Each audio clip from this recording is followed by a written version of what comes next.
High বন্ধু, welcome back to my channel Deepapal Dutta জয়গুরু। আজকে কিন্তু বেলা থেকে উঠেছে অনেক সকালে, কিন্তু বেলা থেকেই হচ্ছে ভিডিওটা করলাম, কারণ আজকে সেরকম রান্নাবান্না নেই। কিন্তু রান্নাবান্না না হলে আজকে স্পেশাল একদম সিম্পল খাবো, কিন্তু ভালো খাবো। তো দেখো আজকের ওয়েদারটাও কিন্তু খারাপ, বৃষ্টি পড়ছে দেখো। তো কাল রাতে একটু হেভি খাবার খেয়ে নিয়েছি, একটুখানি তোমার বেশি স্পাইসি খাবার খেয়েছি, হেভি মানে মাটন বিরিয়ানি খেয়েছি। তো সেই জন্য আজকে একদম সিম্পল দেখো ভাত বসে গেছে, এখানে উচ্ছে কেটেছি, উচ্ছে ভাজবো। আর কালকে লোটে মাছ করেছিলাম আছে, আর কি করবো দেখো। দেখো এটা কি বুঝতেই পারছো আশা করি, যা সুন্দর সেন্ট বেরিয়েছে না কি বলবো। এটা হচ্ছে ইলিশ মাছ। ইলিশ মাছ কিছু না, এটা তেলটা বের করবো, ইলিশ মাছের তেল দিয়ে ভাজ হয়ে যাবে। আমাদের তিনজনের জন্য 3 পিস মাছ, কারণ ছেলের জন্য একটু বিরিয়ানি আছে গরম করে দেবো। আর তিনজনের জন্য 3 পিস মাছ নুন হলুদ মাখিয়ে ফ্রিজে রেখেছি, খাওয়ার সময় গরম গরম ভাজবো। তো আজকের হচ্ছে মেনু একদম সিম্পল এটাই।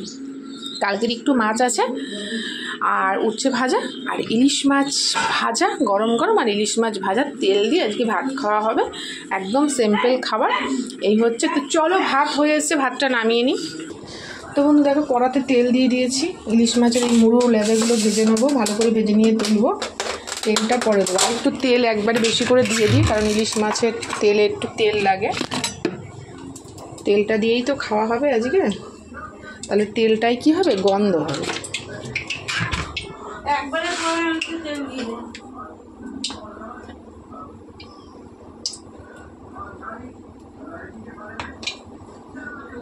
এটা তুই না রেখে নিয়ে এসে কি করবো? এটা রেখে দিই ওর বাবার জন্য, এখান থেকে ছেলের একটা বড় নেই। ও ওটা ওর মধ্যেই রাখ, নুন মাখানো হয়ে যাবে। হ্যাঁ মাছটা ছোট হয়ে গেছে, ঠিক আছে এখন খাক না, ও একটু ভাজে দিবি।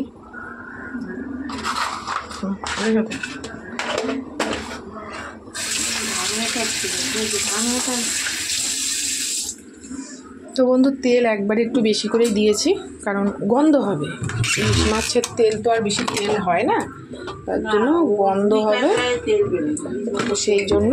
তো আজকের কিন্তু একদম সিম্পল মেনু, কিন্তু খেতে টেস্ট, বিশাল টেস্ট। তো দেখো এগুলো আমি ভেজে নেব, এগুলো মচমচে করে দেখো ভেজে নেব।